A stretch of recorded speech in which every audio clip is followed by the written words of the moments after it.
Question number 12, James Shaw. Thank you, Mr Speaker. My question is to the Minister for Climate Change Issues.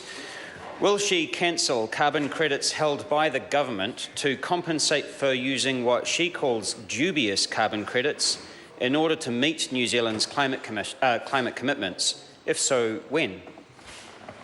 Honourable Paula Bennett. Mr Speaker, it is not my intention to cancel any units at this point, but there is no doubt lessons can be learned from the Kyoto Agreement.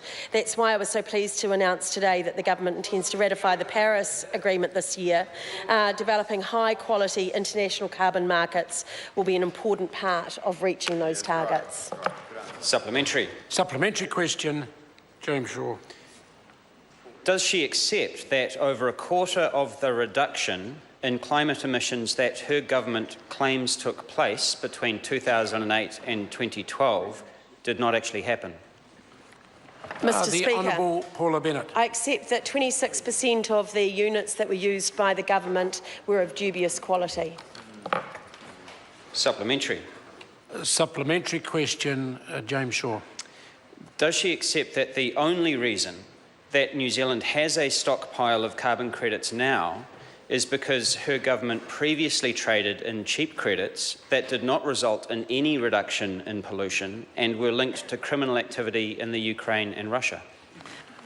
The Honourable Paula Bennett.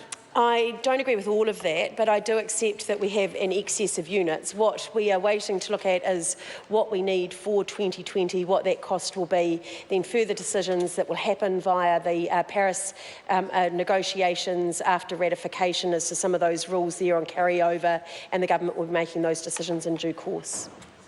Supplementary. Supplementary question, James Shaw. Why should the other signatories to the Paris Agreement believe that this national government is going to take the Paris Agreement seriously when it has falsely claimed to reduce pollution in the past and now refuses to set the record straight? Mr Speaker. The Honourable Paula Bennett. Because that's not true. What we did was we did under the rules that were there for the Kyoto Agreement. Other countries like Germany, Spain and Italy also use those ERUs to meet the Kyoto targets. We have a new set of rules that are going to be set under this Paris Agreement. We cancelled those, the use of international units in 2015 and actually cancelled the use of those dodgy units back earlier than that, I think in 2012 from memory. And we make an absolute commitment that we will be part of making sure that any international trading is using carbon units that are of a high integrity. Supplementary. Supplementary question, James Shaw. Given that the past 10 months in a row have all set temperature records and that July was the hottest month on record ever, wouldn't today's announcement of the ratification of the Paris Agreement be the perfect time for her government to restore New Zealand's integrity and credibility by paying back those fraudulent credits? Mr Speaker. The Honourable Paula Bennett. As I have said, for going forward from here, we are absolutely committed to ensuring that there is an international market as there could be and that the integrity of those is such. I think that New Zealand does have a strong reputation as far as its commitment to climate change and will continue doing the great work that it's doing. And that concludes questions for oral answer. Would some on...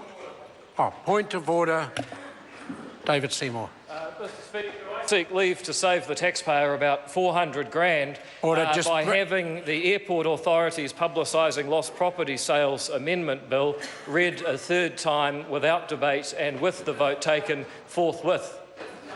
$400,000.